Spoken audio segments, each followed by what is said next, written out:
আপনারা সবাই তার শেষে প্রতীকে আগামী 12 ফেব্রুয়ারি ভোট দিবেন, এই আবেদন করার জন্য আপনাদের কাছে এসেছি। আপনাদের কাছে সতর্ক করার জন্য এসেছি, সাবধান করার জন্য এসেছি। একটা দল, দেশ, জাতি যখন সংকটে পড়ে, আমরা দেখেছি সকল সংকটে দেশের বিরুদ্ধে থাকে, মানুষের বিরুদ্ধে থাকে। 1947 সালে আমরা দেখেছি এই দেশের মানুষ চেয়েছিল পাকিস্তান, তারা চেয়েছিল হিন্দুস্তান। 1971 দেশের মানুষ চেয়েছিল স্বাধীনতা, তারা চেয়েছিল পাকিস্তানের পরাধীনতা, দালালি, গোলামি। আমরা চেয়েছিলাম স্বাধীনতা। আমাদের নেতা শহীদ রাষ্ট্রপতি জিয়াউর রহমান স্বাধীনতার ঘোষণা দিয়ে যুদ্ধ করে দেশকে পাকিস্তানি মুক্ত করেছিল সেই দিন।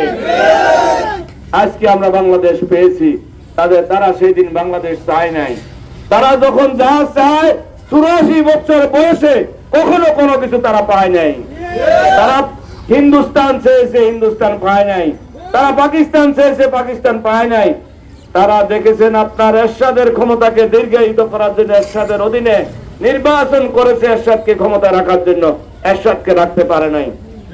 তারা 96-তে আওয়ামী লীগের পক্ষে দালালি করে আওয়ামী লীগকে ক্ষমতায় আনার চেষ্টা করেছিল।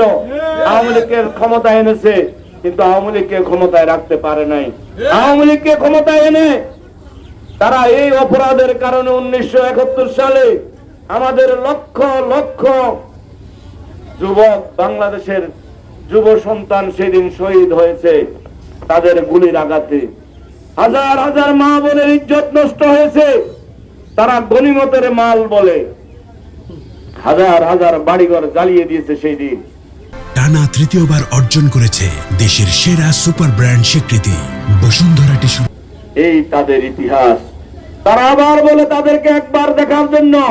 আরে একবার নয়, তোমাদেরকে আমরা বারবার দেখেছি। বাংলাদেশের মানুষ তোমাদেরকে বারবার দেখেছে। তোমরা কি করেছো, কার সাথে কখন দালালি করেছো, কার সাথে কখন প্রেম করেছো, এই দেশের মানুষ দেখেছে। দালাল হিসাবে তোমাদেরকে এই দেশের মানুষ জানে। এই 85 বছর তোমাদের রাজনৈতিক বয়সে এই দেশের মানুষ কখনো তোমাদেরকে বিশ্বাস করে নাই।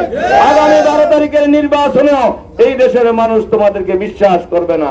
তোমাদের দালালির কারণে আওয়ামী লীগ 96 সালে ক্ষমতায় এসে আমাদের হাজার হাজার নেতাকর্মীকে শহীদ করেছে, আমাদের হাজার হাজার নেতাকর্মীর বাড়িঘর জ্বালিয়ে দিয়েছে, আমাদের লক্ষ লক্ষ নেতাকর্মীকে জেল জুলুম নির্যাতনের শিকার হতে হয়েছে।